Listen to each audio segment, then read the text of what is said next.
Last ক্লাসে আমরা বলছিলাম ইন্টারন্যাশনাল এনভায়রনমেন্ট।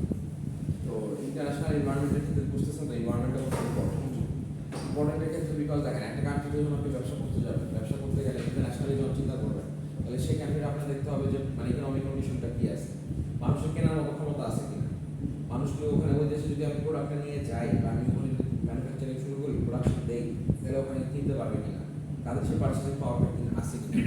তো আমার যে সার্টেন অ্যামাউন্ট অফ কোয়ান্টিটি কিন্তু আই হ্যাভ টু কি সেল। আমি যদি ওভাবে সেল না করি তাহলে কি I won't be able to কি ডু বিজনেস, তাই না? আপনি চিন্তা করে দেখেন, আপনি যেখানে সেল করতেছেন আপনার হয়তো সেল করা দরকার হচ্ছে সাপোজ যেরকম এখন আমাদের দেশে কিন্তু আস্তে আস্তে নতুন করে গাড়ি ম্যানুফ্যাকচারিং শুরু হচ্ছে। চিন্তা করে দেখেন, আগে কিন্তু এক সময় ছিল না। কেন ছিল না?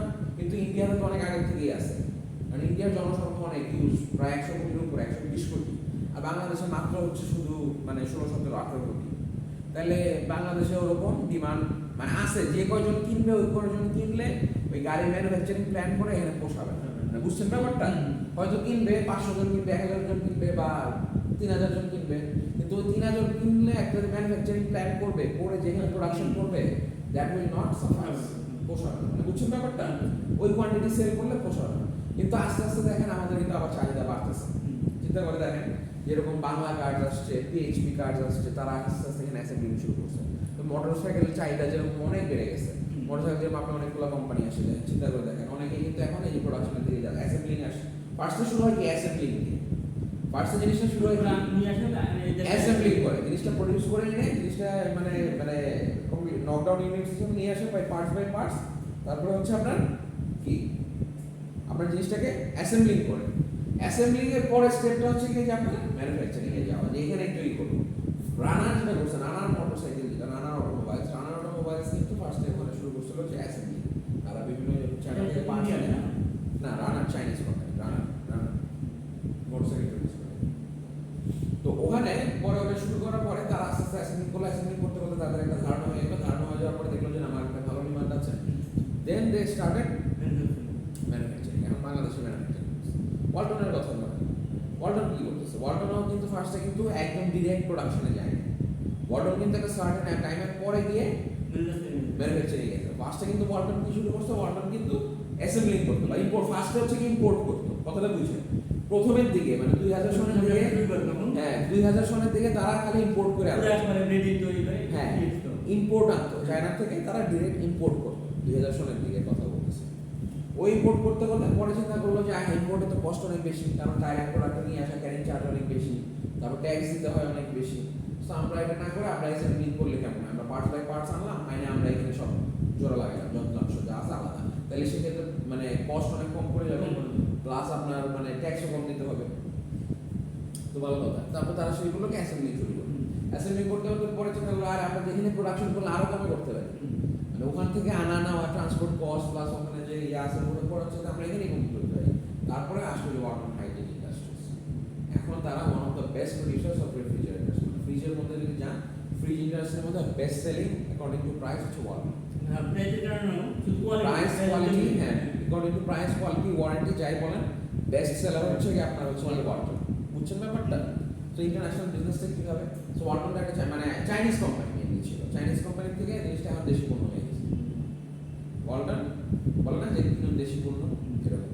বুঝছেন তো এনভায়রনমেন্টের ব্যাপারটা, যে এটা একটা হচ্ছে কি আমাদের এখানে আমরা অনেক লিগাল ব্যবস্থা করা আছে। গভর্নমেন্ট যদি পারমিশন না দিত তাহলে তো করতে পারতো না। গভর্নমেন্ট সুযোগ সুবিধা আছে, গভর্নমেন্ট সহায়তা করছে, গভর্নমেন্ট তাদেরকে অনেক ধরনের ফ্যাসিলিটিস দিয়েছে যার জন্য। সেগুলো হচ্ছে আপনার পলিটিক্যাল এনভায়রনমেন্ট আন্ডার করতেছে, ইকোনমিক এনভায়রনমেন্ট। কেন মানুষ যদি খুব গরিব হয়, একদমই কেনার ক্ষমতা নাই, জিম্বাবুয়ের মতো অবস্থা হয়, তাহলে তো এই ফ্রিজ এখানে করে লাভ নাই, মানে কম মানুষ কিনবে। বা আফ্রিকার দেশের মতো ইউগান্ডার মতো অবস্থা হয়, যেন মানুষ খাইতেই পারে না, ওরা কি ফ্রিজ কিনবে? ওরা মাটির বিস্কুট খেয়ে মানুষ বেঁচে থাকে, তাহলে ওই মানুষ কি ফ্রিজ কিনবে? কিনবে না। তো ওই সব দেশে তো যে করে না, বাংলাদেশে করছে, কারণ বাংলাদেশে ওই চাহিদাটা আছে। তারপরে ইন্ডিয়াতে বড় বড় কোম্পানিরা কেন যেতে চায়, যে জাপানিজ কোম্পানিরা সব মারুতি সুজুকি, তারপরে মানে যে কোম্পানিজগুলো আছে এরা কেন যেতে চায়? বিকজ ইন্ডিয়ায় ডিমান্ড আছে। ওদের নিজস্ব ট্রেড সিক্রেট জানায়ও একসাথে যৌথ উদ্যোগে হয়েও তারা করতে চায়, কারণ জানে এখন আমার লাভ আছে। মানে বুঝছেন ব্যাপারটা? এই যে মানে মারুতি সুজুকি, তারপরে হিরো হন্ডা সুজুকি, এরা তো অনেক বড় কোম্পানি জাপানিজ, তো কেন ইন্ডিয়ান মার্কেটে তারা ঢুকতে চায়? চাহিদা আছে। ওদের এক কোম্পানির সাথে তারা যৌথ উদ্যোগে হলে আপনার যা আছে সব কিছু তো আমি জেনে ফেলবো, তাই না? আপনি কিভাবে প্রডিউস করেন, কেমন প্রডিউস করেন, আপনার ট্রেড সিক্রেট কি, তারপর ঢুকতে চায়। কেন? জানাই ঢুকলেও লাভ আছে, কারণ এখানে তাদের হিউজ পটেনশিয়াল আছে। বুঝছেন ব্যাপারটা? তো এগুলো হচ্ছে আমাদের এনভায়রনমেন্ট, আমরা ডিসকাস করছি, স্লাইডটা দেখলে বুঝতে পারবেন। এবার আসেন কালচারের কথা আমরা বলি। Let's look at the culture. তো কালচার কি বলতেছে যে হোয়াট, মানে if you think about the culture, what culture is saying. So understanding and adapting to the local culture is important in international companies. Is important in international companies. তার মানে তারপরে বলছে যে cross cultural literacy and understanding of how cultural differences across and within nations can affect the way in which businesses practice. Cross cultural literacy is important for business success. তাহলে বলছে cross cultural মানে কি? Cross, আপনার দেশে যখন আমি business করতে যাব, চায়না থেকে যখন বাংলাদেশে বিজনেস করতে আসলো, আমাদের দেশে কিছু ইটিকেটস আছে, নর্মস আছে, মানুষের কিছু মূল্যবোধ আছে, ভ্যালুজ আছে, ঠিক কিনা? এখানে চাইলেই তো আপনি যে ওপেনলি ড্রিঙ্ক করতে পারবেন না। Can you drink? আমাদের বাংলাদেশে অ্যালাউ না, কিন্তু আপনি কিন্তু ওয়েস্টার্ন কান্ট্রিতে যে ওপেন বার আছে, বারতে যে আপনি খান, no one will bother you, ওখানে তো অ্যালাউ আপনি ইউএসএ না, এনভায়রনমেন্ট ওটা তো culture, that's a different. Environment হচ্ছে ওভারঅল, মানে আপনি ব্রড এনভায়রনমেন্ট কথা বলছেন, ওই এনভায়রনমেন্ট না যে আপনার আশপাশের এনভায়রনমেন্ট বলতে কান্ট্রি এনভায়রনমেন্ট, আপনি যেইখানে বিজনেস করবেন সেটা, এটা হচ্ছে কালচার। কালচারটা বলতে এখন আপনি একটা, আমি ইউএসএ, তো ইউএসএ এর ক্ষেত্রে আপনি চাইলে যে কোনো রাস্তার পাশে পাব আছে, বার আছে, বারে গেলে ট্রেড করতে কোনো সমস্যা না। বা বাংলাদেশে কি লাইসেন্স ক্যারি করতে হবে, করতে হবে, তারপরে মানুষও দেখলে খারাপ বলবে, এই কি মানে অনেক ব্যাপার স্যাপার, তাই না? তো so that's the issue. So এটা একটা কালচারাল ইস্যু। তার মানে আপনার যদি, তার মানে এখানে কিন্তু নাই, দেখেন এখানে বড় বড় যে মানে লিগাল প্রোডিউসিং কোম্পানিজগুলো আছে, কেউ আসছে বাংলাদেশে, যা এখানে সেল করতে পারবে না। কথাটা বুঝে দেন, লিগাল কিন্তু একটা huge market, it's a very big market. Any can, vodka, ঠিক আছে, ইটস লাইক মানে হিউজ। মানে আপনি যদি লিগালের ইয়াটা দেখেন, মানে উন্মুক্ত করে দিতে তাহলে অনেক চলবে, কিন্তু উন্মুক্ত তো না, আমাদের কালচারই চালাও, কালচার চালাও না। আমরা তো মানে মুসলিম রিলিজনে অ্যালাউ ইউ ক্যানট ড্রিঙ্ক। আবার আপনাদের রিলিজনে আই গেস এটা নিয়ে কোনো ইস্যুস নাই, আছে? মানে অ্যালকোহল খাওয়া যাবে না, এটা নিয়ে তো কোনো প্রবলেম নাই, মানে রেস্ট্রিকশনস নাই তো কোনো। আচ্ছা, আমাদের সমাজ অবস্থা আছে না, আমি বলছি আপনাদের রিলিজনে এটা নিয়ে কোনো বল আছে কিছু যে অ্যালকোহল এগুলো খাওয়া যাবে না, এগুলো যেগুলো খাবে সবার জন্য তো একই জিনিস, খাওয়া যাবে না, খাওয়া যাবে। কিন্তু তারপর দেখা যায় যে এই যে বিভিন্ন অনুষ্ঠানের সময় দেখা যায় ওই দিনটা হয়তো উপভোগ করে। আচ্ছা, এরকম আছে, কোনো ওই দিন ওই একটা দিন কেন, কিন্তু এটা এলাও না। যাক, তাহলে আমাদের দেশে কিন্তু কোনো লিগাল কোম্পানি আসে নাই, কেন আসে নাই? কিন্তু বাইরের দেশগুলোতে তো আসছে, কারণ ওখানে this allow people can drink. Our same country like Malaysia is a Muslim country, but মালয়েশিয়াতে কিন্তু আপনি ইউ ক্যান হ্যাভ ড্রিঙ্কস, মানে আপনি ওপেনলি খেতে পারবেন না, কিন্তু you can buy it. Even if you go to লাঙ্কাউইতে গেলে আপনি ওখানে ওপেন মানে একটা সার্টেন লেভেল পর্যন্ত খেতে পারবেন, but if you are not a Muslim, তাহলে it depends on the culture. Cultural issues এই জন্যই বলতেছি। আবার ইন্ডিয়াতে যান, ইন্ডিয়াতে গেলে আপনি ওপেনলি বিফ খাবেন, আপনি যে কোনো রেস্টুরেন্টে যেয়ে অ্যালাউড না। ম্যাকডোনাল্ডস ওখানে কিন্তু বিফ বার্গার সেল করে না, বিগ ম্যাক যেটা, বিগ ম্যাক দিয়ে যেটা আর কি মেনলি হয়, McDonald's is not selling that. তো তার মানে কি, এটা কি due to the cultural and religious issues. Cross cultural literacy মানে বলতে বোঝাচ্ছে যে একটা কালচারের সাথে আরেকটা কালচারের যে আন্ডারস্ট্যান্ডিংটা আপনি তো বুঝতে হবে, আরেকটা কালচার গেলে আপনাকে সেই জিনিসটাকে রেসপেক্ট করতে হবে। আর তাদের কালচার বা তাদের যে বিলিফ ভ্যালুজগুলোকে যদি আপনি আঘাত করেন, তাহলে তো দ্যাটস আ প্রবলেম। এখন কেউ যদি আয়সা যদি আপনার মানে আপনার রিলিজিয়ান বা আপনার গডকে কেউ যদি মানে কটাক্ষ করে, তাহলে তো একটু সমস্যা হয়, অনেক বড় সমস্যা হয়ে যাবে, না? যেটা মনে হচ্ছে অনেকে কটূক্তি করে, বিভিন্ন অনেক সময় কটূক্তি করলে কিন্তু দেখেন যে অনেক বড় আন্দোলন হয়, তো এগুলো করা যাবে না, ঠিক আছে? আমরা দেখেন কি বলতেছে cross cultural literacy. Cross cultural literacy is like মানে একজন আরেকটা কালচার, আপনার দেশে যখন বিজনেস করতে যাবো ওই কালচারটা আমাকে শিখতে হবে, জানতে হবে, বুঝতে হবে এখানে কি বলতেছে। তো that is cross cultural literacy, মানে জ্ঞান অর্জন করা আরেকটা কালচারের ব্যাপারে। আর relationship may exist between culture and the cost of doing business in a country or religion. তার মানে কি, একটা কালচারের সাথে কস্ট অফ ডুইং বিজনেস অনেক কিছু রিলেটেড। এই যে আমি বললাম, কারণ অনেক সময় যদি কালচারাল কখনো ভাবে সাপোর্টেড না হয়, তখন কিন্তু আপনার যে আপনি চাইলে ওপেনলি সেল করতে পারবেন না, চাইলেই আপনি অনেক কিছু করতে পারবেন না। So that might increase your cost. So there is a relationship between culture and the cost of doing business. So আপনি যে কালচারটা এবং কস্ট অফ ডুইং বিজনেস এর সাথে একটা রিলেশনশিপ আছে। তারপরে বলতেছে MNEs multinational enterprises can be agents of cultural change. তার মানে কি, multinational enterprises can be agents of cultural change like McDonald's. ওই মাল্টিন্যাশনাল না? হ্যাঁ multinational enterprises can be agents কি বলতে বোঝাচ্ছে যে কালচারাল যে চেঞ্জটা একটা কালচার থেকে আরেকটা কালচারে আমি চেঞ্জ হব সেটা একটা এজেন্ট হতে পারে মাল্টিন্যাশনাল কোম্পানিজগুলো কারণ দেখেন মাল্টিন্যাশনাল কোম্পানিজগুলো যখন আসছে যে আপনি চিন্তা করে দেখেন আপনার বাপ দাদার আমলে বা আপনার আমলে আপনি যখন ছোট ছিলেন জীবন চিকেন ফ্রাই খাইছেন চিকেন ফ্রাই কি জিনিস পিজা কি জিনিস চিনছেন কখনো এখন গ্রাম অঞ্চলে আমার দোকান এই হয়ে গেছে। তো কোথা থেকে আসলো আপনার বাবা বা আমার বাবা বা আপনার ছোটবেলা আপনার টিনেজ বয়সে আপনি যখন ইয়াং ছিলেন আপনার যখন 13 14 10 12 বছর ছিল তখন খাইছেন কখনো পিজা বার্গার বা চিকেন ফ্রাই পিজা এগুলো ছিল পাস্তা ছিল না। ওই ছিল এগুলো ছিল না আর মানে এই যে কখন আসলো যে কেএফসি যখন আসলো আমাদের বাংলাদেশে হ্যাঁ।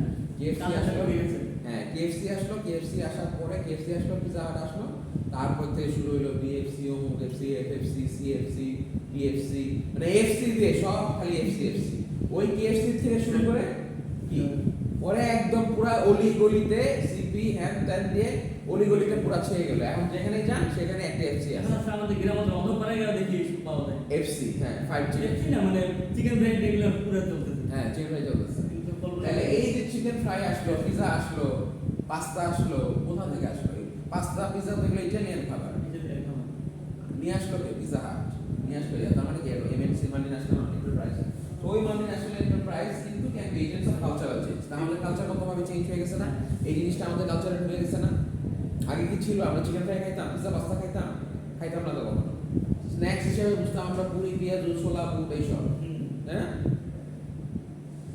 এখন আমরা কি খাই চিকেন ফ্রাই খাই চিকেন এইটা চিকেনের এখন তো ওগুলো কিন্তু আস্তে আস্তে উঠে গেছে। আগে গ্রাম উঠে অঞ্চলে গেছে, গেলে হ্যাঁ। গুড় মুড়ি দিত।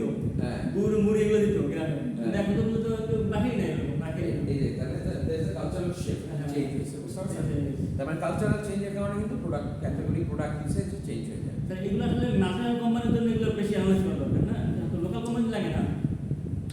মাল্টিন্যাশনাল কোম্পানি এই মানে এনভায়রনমেন্টাল এগুলো নিয়ে বেশি মানে অ্যানালাইজ করতে হয়।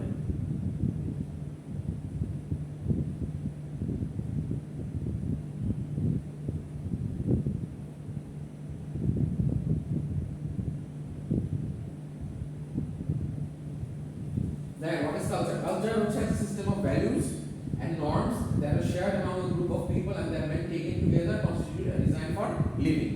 তার মানে কি কালচার হচ্ছে একটা values norms that are shared among a group of people. তার মানে কিছু মূল্যবোধ কিছু norms মানে ঠিক আছে আমি কি করব সেটা shared among a group of people and that when taken together constitute a design for living. তার মানে কি কিছু আমার মূল্যবোধ আছে আমরা কালচার বলতে কি বোঝাই আমরা একটা গ্রুপ অফ পিপলের মধ্যে একটা সোসাইটির মধ্যে একটা কমিউনিটির মধ্যে আমাদের কিছু মূল্যবোধ আছে যে মূল্যবোধ দিয়ে আমরা সবাই কি থাকি নর্মস কিছু আছে ভ্যালুজ আছে হ্যাঁ ওই নর্মস এর ভ্যালুজগুলো আমরা মেইনটেইন করে একটা কমিউনিটি ফর্ম করি সেটাই হচ্ছে আমাদের কালচার বুঝতে পারছেন যারা আফ্রিকার অ্যামাজন ফরেস্টে থাকে ওদেরও তো একটা কালচার আছে ওদের মধ্যে তো শিক্ষা নাই ওদের মধ্যে ওদেরও তো মানে কিছু ভাষায় ওরা ইয়া করে ওদেরও কিন্তু একটা ডিফারেন্ট কালচার বুঝতে পারছেন The values he wants the values are abstract ideas about what a group believes to be good, right, and desirable. Right? Norms are the social rules and guidelines that prescribe appropriate behavior in particular situations. Society is a group of people who share a common set of values and norms. That means norms are the social rules and guidelines that prescribe appropriate behavior in particular situations. Society is a group of people where a common set of values and norms. আচ্ছা এগুলো আমরা last ক্লাসে cover করছিলাম বুঝছেন তাহলে আমরা মনে হয় লাস্টে এখানে আমি এই পর্যন্ত ছিলাম আচ্ছা এটা আমি শর্টকাটে বুঝাই দিই হ্যাঁ লাস্ট ক্লাসে আমরা তো দুইটা ক্লাস মিস করছি রাইট দুইটা ক্লাসের প্রথম ক্লাস হচ্ছে বিজনেস এনভায়রনমেন্ট শেষ হয়ে গেছে দ্বিতীয় ক্লাসে এখানে আমরা শুরু করছিলাম ডিফারেন্সেস ইন কালচার বুঝছেন তাহলে এখানে আমরা কিছু দিয়ে দিই আমরা একটু ফাস্ট মুভ করবো এখানে হ্যাঁ তাহলে ভ্যালুজ তো বুঝলেন যে কিছু মানে মানুষের যে মূল্যবোধ সেটা হচ্ছে মোটামুটি ভ্যালুজ মানে যেটাকে বলে যে আপনার কি কি আপনার abstract ideas about what are good believes to be right good right and desirable যেটা আপনি ঠিক মনে করেন যে এটা ঠিক এটা করা উচিত এটাই হওয়া উচিত সেটা হচ্ছে আপনার ভ্যালুজ মূল্যবোধটা যেটা আর নর্মস কি আছে social rules and guidelines that prescribe appropriate behaviour in particular situations বা নর্মসটা হচ্ছে কোথায় কিভাবে ইয়া করা এখানে আপনি আসছেন এখানে আইসা তো ডেফিনেটলি আপনি আপনার পা এখানে উঠায় বসে থাকবেন না এটা কি একটা কাইন্ড অফ অভদ্রতা আমাদের কালচার আপনি যদি এখানে পা চেয়ারের উপরে পা উঠায় বসে থাকেন সেটা কি অবৈধতা না মানে এটা কোথা থেকে আসলো এটা আমাদের একটা রুলস এন্ড গাইডলাইন্স তৈরি করা হয়েছে বুঝতে পারছেন সেই জিনিসটা থেকে আসে আর সোসাইটিটা কি সোসাইটিটা হচ্ছে আপনার group of people who share a common set of values and norms বুঝতে পারছেন রুলস এন্ড রেগুলেশন থাকে সোসাইটিতে যেটা বুঝলাম যে এই যে আপনি যে বললাম যে একটা আপনি তাই না আপনি মুরব্বীদেরকে দেখলে সালাম দেয় এটা কোথা থেকে আসলো এটা একটা রুলস এন্ড রেগুলেশনস এর মধ্যে তাই না হ্যাঁ এটা মানে ওই তো ভ্যালুস এন্ড নর্মস মিলেই তো কালচার তারপরে এখানে দেখেন আমাদের কি কি আছে ডিটারমিনেন্টস অফ কালচার একটা কালচারের কি কি হতে পারে রিলিজিয়ন অবশ্যই রিলিজিয়ন দ্বারা কি আমাদের কালচার কিন্তু এস্টাবলিশ হয় তাই না তারপরে কি পলিটিক্যাল ফিলোসফি গভর্নমেন্ট যেরকম চায় যে এইভাবে আমরা চাই আমাদের দেশের জনগণের ভাবে করুক ইকোনমিক ফিলোসফি একটা দেশের ইকোনমিক কি অবস্থা আছে সেটা এডুকেশন অবশ্যই এডুকেশন দিয়ে কালচারটা অনেকটা ডিটারমাইন হয় তারপরে ল্যাঙ্গুয়েজ ভাষাগত ব্যাপার আছে এন্ড সোশ্যাল স্ট্রাকচারটা কি এন্ড আমাদের সোশ্যাল স্ট্রাকচার হলো আইডিতে অনেক কিছু আসে যেমন সোশ্যাল স্ট্রাকচার ধরেন আমাদের বাবা মা কি আমরা কি ফেলে রেখে চলে যাই আমাদের ইয়া হয়ে গেলে বাট ওয়েস্টার্ন কালচারে তার 18 বছর হলে ছেলেমেয়ের মতো আলাদা হয়ে যায় তারা নিজের সবাই নিজের মতো সব কিছু আলাদা করে দে গেট সেপারেটেড বাট আমাদের এখানে কি তাই আমরা তো একদম বয়সের শেষ বয়স পর্যন্ত আমার বাবা মা সবার সাথে একদম মিলেমিশে তাই না এটাই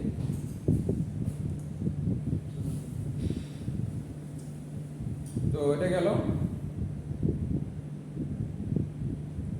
সো এখানে দেখেন how individuals and groups different individuals হতে একজন ব্যক্তি বিশেষ তাই না একজন so individuals are involved in families work groups social groups recreational groups societies place different values on groups তার মানে a group is an association of two or more people একটা গ্রুপ হতে হলে কি at least দুই বা দুইয়ের অধিক গ্রুপ দুইজন বা তার বেশি তাহলে আমরা এটাকে গ্রুপ করব আর যখন সিঙ্গেল পারসন হবে তখন we will consider it as a কি সিঙ্গেল এনটিটি তাই না ইন্ডিভিজুয়াল তাহলে একের অধিক বেশি হইলে তখন হচ্ছে গ্রুপ আর এক হইলে মানে সিঙ্গেল তাই এখানে কি বলছে দেখেন in western societies there is focus on the individual western সোসাইটিগুলো সাধারণত ইন্ডিভিজুয়ালিস্টিক ব্যক্তি বিশেষ আমরা যেরকম আমাদের এশিয়া মহাদেশের রিজিয়নে আমরা সাধারণত চিন্তা করি কি সমষ্টি সামাজিক ভাবে উই আর কি আমরা গ্রুপ ওয়াইজ চিন্তা করি বেশি চিন্তা করে দেখেন আপনি চিন্তা করেন আপনি এক জায়গায় গেলে আপনার ভাইরে কেমনে টানবেন আপনার বোনের কি অবস্থা আছে সেটা চিন্তা করেন হ্যাঁ আপনার শালার কি অবস্থা আছে সেটা চিন্তা করেন বাপ মা সব কিছু ওখানে কিন্তু কেউ কারো যে ভাই পেয়ে গেছে বোন পেয়ে গেছে এগুলো নিয়ে কিন্তু জাস্ট ওই যে sisters day mother's day father's day even বাপ মার সাথে তাদের ওরকম মানে কানেকশন নাই ছেলে মেয়ে ছেলের মতো কাজ করতেছে বাপমার মতো কাজ করতেছে এই ওল্ড হয়ে গেলে সরকার দেখতেছে তো ওটা হচ্ছে ইন্ডিভিজুয়ালিস্টিক সোসাইটি আর আমাদের দেশটা যেটা হচ্ছে যে কি গ্রুপ মানে আমরা হচ্ছে সমষ্টি মানে গ্রুপ ওয়াইজ চিন্তা করি ফ্যামিলি ওয়াইজ চিন্তা করি সোসাইটিতে আমরা চিন্তা করি তাই না আপনি কি আপনার বাপ মাকে ফেলে দেন বা ভাই আপনার ছোট যদি একটা ভাই থাকে ওরও কিন্তু আপনি চিন্তা করেন যে ওর একটা ভবিষ্যৎ কেমনে করে দেওয়া যায় কি ঠিক কিনা ওরা কিন্তু কেউ চিন্তা করবে না তার মানে আপনার যে প্রোডাকশন সার্ভিসেস গুলো হবে সেটা কিন্তু মানে ওয়েস্টার্ন কালচারে যেমনি জিনিসটাকে ডিজাইন করা হবে বাংলাদেশে কিন্তু ওভাবে ডিজাইন করা হবে না সে একটা ইন্স্যুরেন্স পলিসি হইতে পারে আপনার ফুল ফ্যামিলি সহ হইতে পারে বাংলাদেশ এটা কিন্তু এশিয়া মহাদেশে হবে কিন্তু ওখানে গেলে ইন্স্যুরেন্স পলিসি ফুল ফ্যামিলি হবে না কারণ ওটা যে যার মতো তো বুঝছেন ব্যাপারটা তো প্রোডাক্টটা কিভাবে ডিফাইন করে কালচারগত ওয়াইজ ভাবে আচ্ছা এবার আসেন একটা জিনিস ইম্পর্টেন্ট যেটা হচ্ছে সোশ্যাল স্ট্র্যাটিফিকেশন হচ্ছে all societies are stratified on a hierarchical basis into social categories or social strata social stratification মানে হচ্ছে যে আমাদের সামাজিক ব্যবস্থা যে আমরা বলি না lower class middle class higher class social strategy ধাপটা যে আমরা তৈরি করছি মানে বুঝছেন ব্যাপারটা এক একটা যে ক্লাসেস আমরা একইভাবে চিন্তা করি হ্যাঁ একটা চিন্তা করি অন্য একটা চিন্তা করি হ্যাঁ এই যে ক্লাসটা আমরা যে বানাইছি ক্লাস সেগমেন্টটা যে এই যে হ্যাঁ higher class middle class lower class higher class middle class lower class বুঝছেন না এই জিনিসটা হচ্ছে আমাদের social stratification individuals are born in a particular strata must consider mobility between strata the significance placed on social strata and business context ঠিক আছে তাহলে এটা ইম্পর্টেন্ট কেন ইম্পর্টেন্ট লাক্সারি গুডস BMW আপনি সেল করবেন ওইটা আপনি কি ফোকাস করেন ক্লাস প্রিমিয়াম লাক্সারি মানে BMW যারা ইউজ করে they are belong from a very high class মানে বুঝছেন ব্যাপারটা তাহলে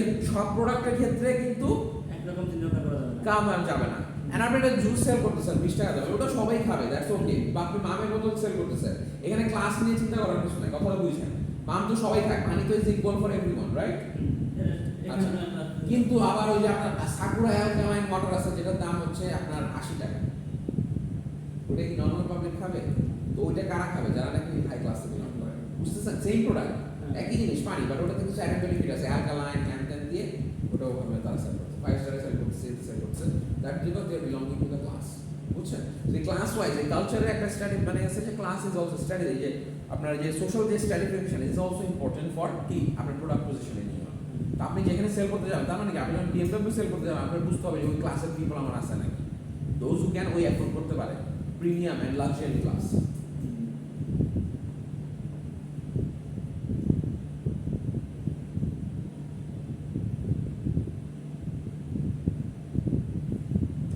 আরেকটা আছে কাস্ট সিস্টেম। কাস্ট আছে না, যে গোত্র বলে না আমাদের, কাস্ট, তাই না? কিছু জাত এটা আমাদের আমাদের যে মানে কৃষক কাস্ট করে ফেলি আমরা, কৃষক ও তো কৃষক কৃষক ছিল, মানে অনেক সময় আমরা গালি দিই যে মানে কাটে কাজ করছে, কাস্ট হয়ে যায়। কাস্ট সিস্টেমটা ইজ লাইক মানে আমাদের দেশে মানে খুবই প্রচলিত, যে হ্যাঁ আমরা যে ওরা তো কৃষক, মানে ওরা হচ্ছে যে হ্যাঁ কৃষকের বংশ, আবার ওরা আছে জমিদারের বংশ, কথাটা বলছেন। দিস ইজ নট ক্লাস, ক্লাসের ব্যাপারটা আলাদা, দ্যাট ইজ কাস্ট সিস্টেম। আমরা কাস্টিং করে ফেলতেছি, ওরা হচ্ছে কৃষক আর ওরা হচ্ছে জমিদার, মানে কি কাস্টিং মানে ক্যাস্ট করে ফেলতেছে, মানে একটা স্টেরিওটাইপ করে ফেলতেছে। আর ক্লাসটা কাস্টে আপনি চেঞ্জ করতে পারবেন। আপনি কৃষকের ছেলে হিসেবে জন্ম নিলে তো আপনি কৃষকের ছেলে, আপনি যদি মানে জমি মানে কোটিপতিও হয়ে যায় তাও তো আপনাকে কি বলবে, কৃষকের ছেলে বলবে। বাট সোশ্যাল ক্লাসটা চেঞ্জ করা যায় থ্রো বেটার। আপনি কৃষকের ছেলে হিসেবে জন্ম হয়েছেন, বাট আপনি পড়ালেখার মাধ্যমে আপনি উচ্চপদস্থ কর্মকর্তা হয়েছেন, আপনার পয়সা ইনকাম করছেন, বাড়ি গাড়ি করছেন, তখন আপনার with your betterment of your position you can change the class system. কিন্তু কাস্ট সিস্টেমটা চেঞ্জ করা যায়। আপনি তো ওটা তো আপনি যতই কোটিপতি হন, আপনার বাবা কৃষক ছিল তার মানে আপনি কৃষকের ছেলে, কথাটা বুঝছেন? মানে এটা আমাদের উচিত, এটা বলা উচিত না, কিন্তু আমরা তো বলে দিব, ওরা বলে দিব আর ও তো কৃষক। এটা কিন্তু এটা মানুষের অভ্যাস আছে, যতই বড় হোক যতই ভালো পজিশনে আর ও এক সময় তো এবার একটা কিন্তু কথা, এক সময় তো ওর বাবা আমার তো চা বিক্রি করতো, এই কথাটা বল যে এক সময় তো ওর বাবা চা বিক্রি করতো, এখন অনেক বড় ইয়া হয়েছে, এখন অনেক বড় ব্যবসা হয়েছে। এক সময় তো আমার দোকানে বিজনেসের সম্পর্ক কিনা, হ্যাঁ বিজনেসের সাথে সম্পর্ক হচ্ছে এখানে এই কারণে যে সোশ্যাল ক্লাস আর কাস্ট কালচারটা আপনাকে বুঝতে হবে। এখন গোড়ামি কিছু আছে কিনা, কিছু কিছু কান্ট্রিতে যেরকম গোড়ামি আছে, এরকম গোড়ামিটা আছে, যেরকম আপনার নর্থ কোরিয়াতে, কমিউনিস্ট কান্ট্রিগুলোতে, চায়নাতে। তো ওখানে যারা নাকি কাস্ট সিস্টেমটাকে বিলং করে, কারণ আপনি সব দেশের কথা চিন্তা করতে হবে, শুধু ডেমোক্রেটিক কান্ট্রির কথা চিন্তা করলে হবে না। তো যেসব দেশে কাস্ট সিস্টেমটা ফলো করে, তো এই কাস্ট সিস্টেমে গেলে তো আপনার অনেক কিছু মেনটেন করা লাগবে। ইভেন ইনফ্যাক্ট ইন্ডিয়াতে এটা অনেক বেশি পপুলার। আপনি মানে রুরাল সাইডে গেলে দেখবেন যে ইন্ডিয়াতে কাস্ট সিস্টেম ইজ ভেরি মানে খুবই মানে স্ট্রং। ইভেন একটা কাস্টের থেকে এক গোত্র থেকে আরেক গোত্রের সাথে বিয়েও হয় না, এরকম আছে, খুবই গোড়ামি করে তারা। হ্যাঁ, তাহলে এই জিনিসগুলো তো আপনাকে ইয়ে হবে স্ট্রিক্টলি মেইনটেইন, তাই না? কিন্তু আমি বলতে এটা ঠিক আছে, কিন্তু মানুষের বেটার তৈরি হবে, ইফেক্ট করে বিজনেস সাথে ওই যে সোশ্যাল ক্লাস স্ট্র্যাটিফিকেশন, এটা আপনাকে বুঝতে হবে। বিজনেসের সাথে রিলেটেড হচ্ছে আমি যদি কাস্ট সিস্টেম হয় তাহলে তো আপনি সবকিছু সবাই সেল করতে পারবেন। কথাটা বুঝছেন? কাস্ট সিস্টেম যদি কেউ ফলো করে তার মানে তো সবাইকে সবকিছু আপনি সেল করতে পারবেন না। ওখানে তো অনেক গোড়ামি আছে, ওখানে গোড়ামির কারণে বলবে যে অমুকের ছেলে এটা কিনতে পারবে না, এরকম হইতে পারে। কথাটা বুঝছেন? আছে কিন্তু এরকম, ঠিক আছে, কিছু কিছু দেশে। আপনার বুঝতে হবে তাহলে আপনি কোন মার্কেটে অপারেট করতেছেন বা কিভাবে অপারেট করতেছেন, সেই জিনিসগুলোকে you have to understand. Mainly এই কাস্ট সিস্টেমটা আপনাকে জানানো, বাট আমাদের মেইনলি যেটা কনসার্ন হচ্ছে ক্লাস, কারণ এখন কাস্ট সিস্টেমটা ওভাবে আর এত পপুলার না। টাকা দামি কিনবো, হ্যাঁ, এখন হচ্ছে আমাদের কনসিয়াসনেসটা হচ্ছে ক্লাস কনসিয়াসনেস। এই যে দেখেন এখানে বলছে যে condition where people tend to perceive themselves in terms of their class background and this shapes their relationship with others. An antagonistic relationship between management and labor raises the cost of production in countries with significant class differences. তাহলে যদি class difference অনেক থাকে, যে class difference অনেক হয়, মানে কোন দেশে অনেক মানুষ অনেক ধনী, কোন দেশে অনেক মানে সেরকম যদি হয়ে থাকে তাহলে কিন্তু ডিফারেন্ট মানে ডিফিকাল্ট, তাই না? তাহলে কস্ট অফ অ্যান্টাগনিস্টিক হলে অনেক ম্যানেজমেন্টের সাথে যদি লেবারের রাইজ যদি হয়ে যায় তাহলে কি হয়, cost of production in countries with significant class differences. এরকম হলে কস্ট অফ প্রোডাকশনটা বেড়ে যায়, বুঝতে পারছেন? তারপরে দেখেন how to religions and ethical systems. হ্যাঁ, রিলিজিয়নস কিভাবে শেপ করে। তারপরে কি religion is a system of shared beliefs and rituals that are concerned with the realm of the sacred. যেরকম four religions like Christianity, Islam, Hinduism, Buddhism, Confucius, তারা religion জিনিসটাকে shape করে। তারপরে দেখেন মানে জায়গা ওয়াইজ মানে প্লেস ওয়াইজ জিনিসটাকে শেপ হচ্ছে, রাইট? Isn't it? এক এক জায়গায় এক এক ভাবে, মানে আপনার আফ্রিকান মার্কেটে যেরকম ভাবে জিনিসটা ডিল হচ্ছে বা এশিয়া মার্কেটে সেম ভাবে হচ্ছে না, আবার কানাডার মার্কেটে যেভাবে ডিল হচ্ছে এখানে তো হচ্ছে না। তো রিজিয়ন ওয়াইজও কিন্তু অনেকগুলা ডিফার করে, যে আপনার কালচার ডিফারেন্ট করে, তাই না? How do religions and ethical systems differ? Ethicals মানে কি? ইথিক্যালস হচ্ছে যে আপনার নৈতিকতা, হ্যাঁ, যা set of moral principles or values that are used to guide and shape behaviour. Ethical মানে কিন্তু ইলিগাল না, জিনিসটা বুঝেন। ইলিগাল হচ্ছে যেটা কমপ্লিটলি রং, আর ইথিক্যাল হচ্ছে যে নৈতিকভাবে রং। ইথিক্যালটা হয়তো লিগালি রং নাও হতে পারে, কথাটা বুঝেন। এথিক্স মানে কি? আপনার নৈতিকতা। এখন আপনি একজনের সাথে ভালো ব্যবহার করবেন কি করবেন না সেটা তো আপনার মানে একটা ডিপেন্ডস।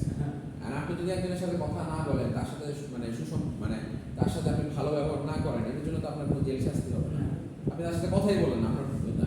কিন্তু নৈতিক দায়িত্ব, যে মানুষের একটা নৈতিক দায়িত্ব কি? সুন্দর ব্যবহার, তাই না? সুন্দর ব্যবহার। একজন আরেকজনের সাথে দেখা হইলে আপনার কলিগ হতে পারে, আপনার হতে পারে, তার সাথে আপনি সুন্দর ব্যবহার। তো নৈতিক দায়িত্ব কিভাবে? আমাদের সমাজ আমাদের কি শিখে? একজনের সাথে ভালো ব্যবহার করার জন্য। এখন আপনি যদি তার সাথে কথাই না বলেন, দূর দেখাইলেন, আপনি তাকে ক্যারি করলেন না, তার দিকে মানে তাকে গোনাই ধরলেন না, এটার জন্য তো আপনার কোনো দোষ নাই। But that is ethically wrong, but legally তো রং। লিগালি তো আপনাকে আপনি ওনার সাথে আপনার ভালো লাগে আপনি কথা বলেন না, এটা তো আপনাকে লিগালি কেউ কোনো কিছু করতে পারবে না। ওর সাথে খারাপ কথা বললো না কেন, ওর সাথে ভালো, বাট ইথিক্যালি তো রং। ইথিক্যালি রং কি? মানে আপনি একটা মানুষের সাথে একটা সুন্দর ব্যবহার করলেন না। বুঝতে পারছেন ব্যাপারটা? এটাই ethical systems হচ্ছে moral principles or values that are used to guide and shape behavior. আপনার moral principles and values like Christian or Islamic ethics, ঠিক আছে? তারপর what is Christianity? Christianity কি বলতেছে? যে Christianity the world's largest religion. এখানে বলতেছে found throughout Europe, the Americas and other countries settled by Europeans, the Protestant and work ethic. So এটা। তারপর ইসলাম নিয়ে কথা বলছেন। So ইসলাম হচ্ছে যে second largest religion. তাহলে আপনার যেখানে আপনার মুসলিম কান্ট্রিতে আপনি যে প্রোডাক্টটা যেখানে সেল করবেন, সেখানে আপনার ওভাবে ওই জিনিসগুলো মেনটেন করে সেল করতে হবে। ইসলামিক আমাদের দেশে কি আমরা কোনো হারাম কিন্তু কোনো কিছু সেল করা যায় না, হোয়াট এভার ইজ হারাম আমরা সেল হবে না, হালাল হতে হবে। সো এই জিনিসগুলো কিন্তু উই হ্যাভ টু মেনটেন। তার মানে ফুড রেস্টুরেন্টে যারা বিজনেস করে তারা কিন্তু বরাবরই লেখে হালাল, 100% হালাল। হালাল কথাটা কেন আসে বারবার? বিকজ ইটস কি আমাদের কি ফরবিডেন ইন আওয়ার রিলিজিয়ন। যদি ওটা হালাল ভাবে যদি জিনিসটাকে স্লটার না করা হয় বা ওটাকে হালাল ভাবে যদি মানে না করা হয়, তাহলে we can not it. So ওই জিনিসটা হালাল জিনিসটাকে কিন্তু priority through out the world. তার মানে মুসলিম কান্ট্রিজে যে রেস্টুরেন্ট বিজনেস যারা করতেছে, দে হ্যাজ টু ফোকাস যে ইসলামিক কান্ট্রিজগুলোতে হালাল জিনিসটাকে উই হ্যাভ টু ফোকাস। বুঝছেন ব্যাপারটা? তারপরে হিন্দুইজম কি? Hinduism one of the another area practice primarily on the Indian subcontinent. Hinduism is a very popular religion in Indian subcontinent, specially in India এবং আশেপাশে হিন্দুইজমটাকে অনেক বেশি করা হয়। Focus on the importance of achieving spiritual growth. তো এদের নিজস্ব কিছু ইয়ে আছে হিন্দুইজম, ঠিক আছে? তারা বিভিন্ন যে দেবতা আছে তাদের দেবতাদের মানে এটা তো আপনারা জানেন। তো তাদের কালচার ওয়াইজ এরকম ইন্ডিয়াতে গেলে আপনি ওভাবে ডিরেক্টলি ডিপ সেল করতে পারতেছেন না, তাদের রিলিজিয়াস ই আছে, তাই না? তো ওই জিনিসটা তারা যেহেতু রেসপেক্ট করে, তারপরে তাদের যে আরো কিছু ব্যাপার আছে সেই জিনিসগুলোকে তারা আর কি অ্যাকচুয়ালি কি মেইনটেইন, তাই না? স্যার ব্যাংকের যে বিজনেস করা যায়, ইন্টারন্যাশনাল ব্যাংকগুলো আছে, ওরা তো ধরেন অন্য দেশে তো হারাম হালাল নাই, আমাদের তো আবার হালাল আমরা না হলে আমরা ইসলামিক কান্ট্রিতে আছে যে কি ইসলামিক ব্যাংকিং, ব্যাংকিং তো ম্যানেজমেন্ট দুই দেশে দুই রকম ম্যানেজমেন্ট হবে। ওটা ইসলামিক ব্যাংকিং করে তারা মুদারাবা ইয়া দিয়ে তারা ওভাবে করে জিনিসটা। কারণ আমাদের ইসলামিক ব্যাংকিং এ মানে ইসলামের যেমন ইন্টারেস্ট অ্যালাউ না, আপনি যে সুদ যেটা খাচ্ছেন সুদ জিনিসটা অ্যালাউ না। তো সুদ যেহেতু অ্যালাউ না, তো ওখানে কিন্তু আমরা ডিরেক্টলি ব্যাংকিং করলে জিনিসটা সুদ চলে আসে। দ্যাটস ওয়াই দে আর মানে লুকিং ফরওয়ার্ড, যারা মুসলিম ইসলাম যারা ফলো করে তাদের জন্য ইসলামিক ব্যাংকিংটা তারা মানে দে আর ফোকাসিং অন দ্যাট। না আমি যেটা বলছি ধরেন একই ব্যাংক তখন দুই দেশে দুই রকম ম্যানেজমেন্ট চালু করতে হবে, এরকম কি? হ্যাঁ, দুইটা সেপারেট উইং তো, মানে একটা হচ্ছে আপনার মানে ইসলামিক উইং আর একটা হচ্ছে ইয়ার মেইন বডি হয়তো same but operations are different. তারপরে যে বুদ্ধিজম আছে, কনফিউশিয়ানিজম আছে, ঠিক আছে? এই একটা আইডিওলজি পড়ে মানে ইয়াদ করতে হবে। তার মানে এবার আসলে what is the role of language in culture? ল্যাঙ্গুয়েজের কি কি আছে কালচারে? The spoken and unspoken non-verbal communications such as facial expressions, personal space and hand gestures means of communication. তার মানে ল্যাঙ্গুয়েজ দেখেন কি আছে? যেটা বলতেছি এবং না বলতেছি সবই non-verbal communication such as facial expressions, আমি facial expression কি দিলাম, personal space and hand gestures means of communication. Countries with more than one language often have more than one culture, like Canada, Belgium, and Spain.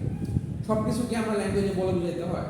অনেক কিছু আমরা ইশারা বলি না, কিছু আমাদের চোখের ভাষাও আছে, চোখের ইয়াতে হাসি দিয়ে বুঝি, ঠিক আছে? অনেক আছে সাইন ল্যাঙ্গুয়েজ আছে, হ্যান্ডেল ল্যাঙ্গুয়েজ আছে, কি মানে কি চলে যাবে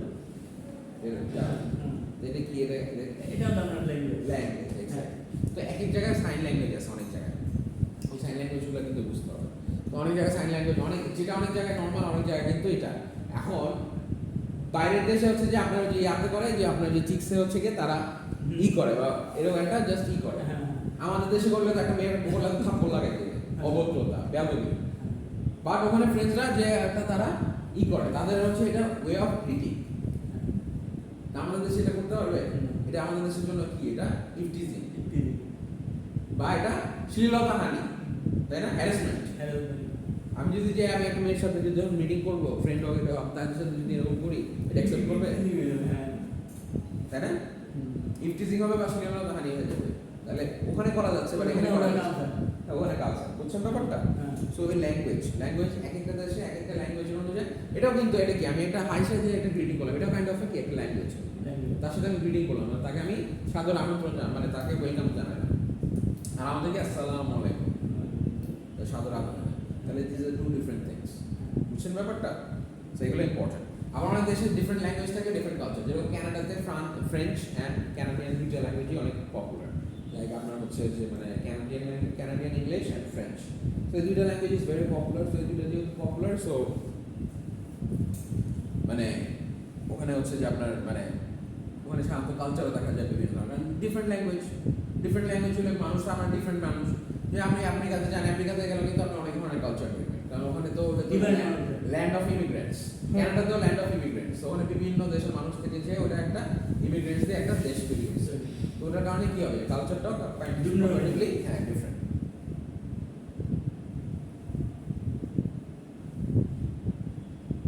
সেখানে বলছে যে ইংলিশটা আমাদের ইন্টারন্যাশনাল ল্যাঙ্গুয়েজ। আমার কি আমরা বিভিন্ন দেশে ব্যবসা করতে গেলে ল্যাঙ্গুয়েজের ক্ষেত্রে ইংলিশ জানা লাগবে, ফরেন ইন্টারন্যাশনাল বিজনেস করতে গেলে। আবার চায়না গেলে চায়না ওরা ইংলিশ বুঝে না, আপনি চায়না ব্যবসা করতে গেলে ওদের চাইনিজ ল্যাঙ্গুয়েজ জানা লাগবে, আদারওয়াইজ আপনার ট্রান্সলেটর লাগবে। বুঝতে পারছেন? ট্রান্সলেটর ছাড়া ইউ ক্যানট ডু বিজনেস। বুঝতে পারছেন? তো তাহলে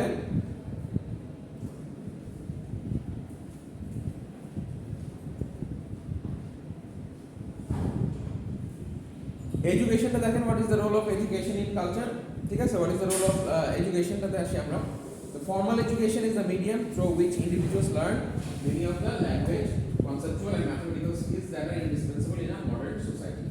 তাহলে important in determining a nation's competitive advantage, Japan's post-war success. তার মানে education is also very important. ঠিক আছে, এডুকেশন ছাড়া কিন্তু আপনি কি আপনার দেশের শিক্ষা ব্যবস্থাটা যেরকম আপনার দেশের শিক্ষা যেরকম ব্যবস্থা শিখাচ্ছে আপনাকে, আপনি কিন্তু ওভাবেই করবেন। আমাদের দেশে কিন্তু অনেক ল্যাকিংস আছে, চিন্তা করে দেখেন। আমাদের শিক্ষা ব্যবস্থা কিন্তু প্র্যাকটিক্যাল ওরিয়েন্টেড।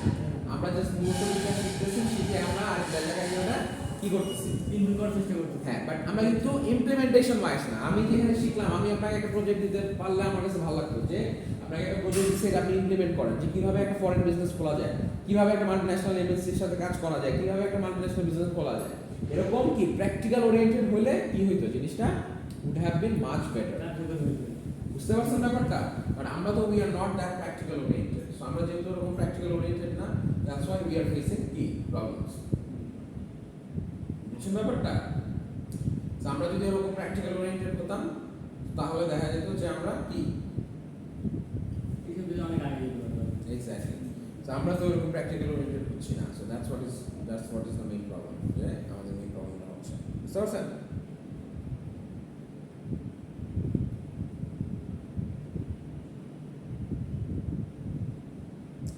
তারপর জাপানে বাচ্চাদেরকে একদম ছোটবেলা থেকে হচ্ছে তাদেরকে কম্পিউটার কোডিং শেখানো হয় ছোটবেলা থেকে। এবং জাপানের ইয়াটাতে ইথিক্স লেভেল অনেক স্ট্রং। জাপানের মানুষরা ইথিক্যালি খুবই স্ট্রং। এদের মধ্যে দুই নাম্বারে কি বলতে চিনবেনই না। জাপানের মানুষ যারা আছে তারা বাচ্চা ছোটবেলা থেকে একদম ফ্রম দ্য ভেরি চাইল্ডহুড ওখান থেকে তাদের যে ইথিক্স এবং এই কম্পিউটার নলেজগুলো খুব স্ট্রং ভাবে দেওয়া হয়, একদম from the very basic primary level থেকে। দেখছেন জাপানিজরা কিন্তু ইথিক্যালি খুবই স্ট্রং। আপনি এদের কোনোভাবে আমাদের ওই জায়গায় যে সেতু কাশপুর সেতু ব্রিজটা করছে, যে কাশপুর ব্রিজটা হচ্ছে, কাশপুর ব্রিজে জাপানরা টাকা আমাদেরকে ফেরত দিচ্ছে। ব্রিজ হয়ে যাওয়ার পরে 9 মাস আগে টাইম মতো না, ডেডলাইনের আগে। এটা মানে রেকর্ড এরকম নাই কোথাও, বাংলাদেশের হিস্ট্রিতে কোনো রেকর্ড নাই যে তারা টাইম লাইনের 9 মাস আগে তারা হ্যান্ড ওভার করছে। ওই হ্যান্ড ওভার করার ফলে তাদের যে টাকাটা পাচ্ছে ওই টাকাটাও তারা ফেরত দিচ্ছে। এরকম কোথাও বাংলাদেশের ইতিহাসে নাই। বরং সবসময় টাইম বাড়ানো হয়েছে এবং টাকা এটা টাইম বাড়ালে টাকা বাজেট বেড়ে যায়। বুঝছেন ব্যাপারটা? তার মানে কি management processes and practices must be adapted to culturally determined validated values.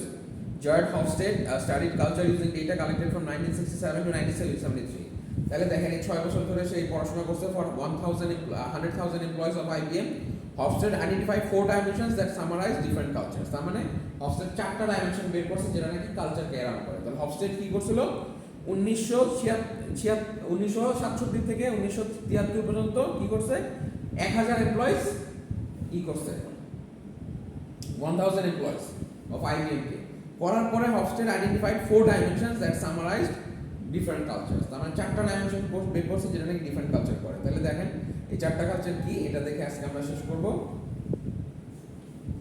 Hofstede's dimensions of culture. First of all হচ্ছে কি আপনার কি এটা very important power distance. Power distance. How a society deals with the fact that people are unequal in physical and intellectual capabilities. মানে power distance টা বলতে কি মানে power distance বলতে হচ্ছে যে একটা সোসাইটিতে মানে জিনিসটা হচ্ছে যে আপনার উপরে যারা শিক্ষিত মানে যারা নাকি হচ্ছে ক্ষমতাশালী বা ফিজিক্যাল এন্ড ইন্টেলেকচুয়াল ক্যাপাবিলিটিস আছে তাদের সাথে লোয়ার গ্রাউন্ডে তাদের সাথে পাওয়ার ডিসটেন্সটা কেমন। আমাদের কিন্তু অনেক পাওয়ার ডিসটেন্স অনেক কারণ একটা রাজনৈতিক নেতা একটা রিকশাওয়ালার মধ্যে দেখবেন রিকশাওয়ালার মধ্যে অনেক পাওয়ার ডিসটেন্স। দুইজনই সেম একই দেশের নাগরিক তাদের কিন্তু সবকিছুই সেম হওয়ার কথা বাট তারা কি সুযোগ সুবিধা একইভাবে ভোগ করতেছে। অনেক একটা রাজনৈতিক বড় নেতা তার যে পাওয়ার ডিসটেন্স আর যে ওই একজন দিনমজুর কুলি বা রিকশা চালক সাধারণ ইভেন আপনি আমাদের যারা বড় লোক গাড়িওয়ালা এবং রিকশাওয়ালা তাদের সাথে তার পাওয়ার ডিসটেন্স আছে দেওয়ার দুজনই তো তাদের দুজনেরই রাইট আছে তাই না। কিন্তু ওই যে কিছু হইলে একটা যে রিকশাওয়ালা একটা থাপ্পড় দিতেছে রিকশাওয়ালা একটা মারধর করতেছে এটা কি that is what is called power distance. আমাদের সোসাইটিতে পাওয়ার ডিসটেন্স অনেক বেশি বাট আপনি আমেরিকাতে যান ওখানে পাওয়ার ডিসটেন্স নাই। ওখানে ক্লিনার যে ওবামার মেয়ে হচ্ছে যে কি রেস্টুরেন্টে জব করে ওয়েটার হিসেবে কাজ করে ওখানে ওই পাওয়ার ডিসটেন্স নাই। আমাদের দেশে করতে পারবে না ওদের ক্যান দে ডু ইট করতে পারবে না কিন্তু বুঝতে পারছেন। আপনি you are too early for the next class.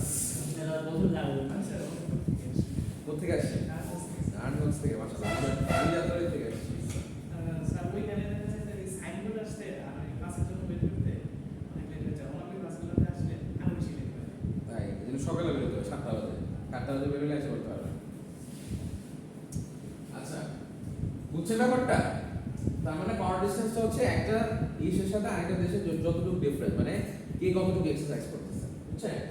তারপরে uncertainty avoidance the relationship between the individual and his fellows মানে আপনার যে ইন্ডিভিজুয়াল এন্ড যে ইয়া আছে সেটা রিলেশনশিপটা কেমন। আপনার কলিগস হতে পারে আপনার ওয়ার্কিং যে লোকজন হতে পারে আপনার কমিউনিটির মানুষ হচ্ছে আপনার পিয়ার্স যারা আপনার পাশে মানুষ হতে পারে হ্যাঁ মানে এন্ড হিজ ফেলোস মানে এখানে আনসার্টেনিটি অ্যাভয়েডেন্সটা মানে হচ্ছে the relationship between the individual and his fellows মানে আপনার যে রিলেশনটা অন্যদের সাথে আপনার সহকর্মী হতে পারে আপনার এলাকার মানুষ হতে পারে ওই জিনিসটা তো আপনি অ্যাভয়েড করতে পারবেন। ওটা কি তাদের সাথে আপনি রিলেশন আপনি যদি এক কর্মস্থলে কাজ করেন তাদের সাথে তো আপনার একটা সম্পর্ক ইন্টারঅ্যাক্ট করতেই হবে। আপনি আপনার কলিগের সাথে ইন্টারঅ্যাক্ট না করে থাকতে পারবেন চাইলেও তো পারবেন না কারণ আপনার কাজের ক্ষেত্রে হলেও করতে হবে। তো এই যে এই আনসার্টেনিটি থেকে যে অ্যাভয়েডেন্স এই যে আনসার্টেনিটি অ্যাভয়েডেন্স তার মানে যে আপনি যে অ্যাভয়েডেন্সটা জিনিসটা এই আনসার্টেনিটি আপনি অ্যাভয়েড করতে পারতেছেন। You have to understand what is the relationship. তারপর ঠিক আছে বুঝছেন ব্যাপারটা। তাহলে যে আনসার্টেনিটি অ্যাভয়েডেন্স যেটা বলতেছে সার্কুলার এটা শেষ করেছে। আর এটা হচ্ছে ইন্ডিভিজুয়ালিজম ভার্সেস কালেক্টিভিজম। ইন্ডিভিজুয়ালিজম হচ্ছে যে ব্যক্তি বিশেষ আর একটা কালেক্টিভিজম যেটা আমরা বললাম যে গ্রুপ। একটা হচ্ছে নিজের জন্য distance to which different culture socialize and members in accepting ambiguous situations and tolerating ambiguity. তার মানে ইন্ডিভিজুয়াল একটা হচ্ছে নিজস্ব ব্যক্তি বিশেষ আর একটা হচ্ছে কালেক্টিভিজম সকলের জন্য চিন্তা করা। Like culture socialize and members in accepting ambiguous situations and tolerating ambiguity. Ambiguity হচ্ছে যেটা সাধারণত হচ্ছে যে মানে ক্লিয়ার না বোঝা যাচ্ছে না অ্যাম্বিগুয়াস ঝাপসা বলে না ক্লিয়ার না এটাও না। তো ওই জিনিসটা কতটুকু আমরা ইন্ডিভিজুয়ালিজম ভার্সেস কালেক্টিভিজম আর হচ্ছে ম্যাসকুলিনিটি ভার্সেস ফেমিনিটি। ম্যাসকুলিনিটিটা কি পুরুষত্ব এন্ড ফেমিনিটি। আমাদের দেশ কি সাধারণত কি পুরুষতান্ত্রিক the relationship between gender and work roles. তার মানে কি আমরা চিন্তা করি যে মেলস আর সুপিরিয়র দেন ফিমেলস আমাদের দেশের তো এটা বাট আলটিমেটলি তো অপোজিট হচ্ছে আমাদের সবকিছুই তো মহিলারা কন্ট্রোল করতেছে মানে আলটিমেটলি তাই। তো তার মানে জিনিসটা হচ্ছে যে জিনিসটা আমরা বললাম পাওয়ার ডিসটেন্স একটা জনের সাথে আরেকটা কিরকম পাওয়ার ডিসটেন্স আছে হ্যাঁ। তারপর হচ্ছে আপনার আনসার্টেনিটি অ্যাভয়েডেন্স আপনার যে পিয়ার্স এন্ড কলিগস আছে যাদের সাথে আপনি কিভাবে মিশতেছেন ওই জিনিসগুলোর সাথে সাথে কি আনসার্টেনিটি রাইজ করতেছে। তারপর হচ্ছে individualism and collectivism and masculinity versus feminity. ঠিক আছে নেক্সট স্লাইডে আর কয়েক বেশি নাই আমরা বাকি ওইটা ওখানে কভার করব। ঠিক আছে ক্যামেরাটা একটু অফ করে দেন। আপনারা মিড টার্ম দিয়েছিলেন?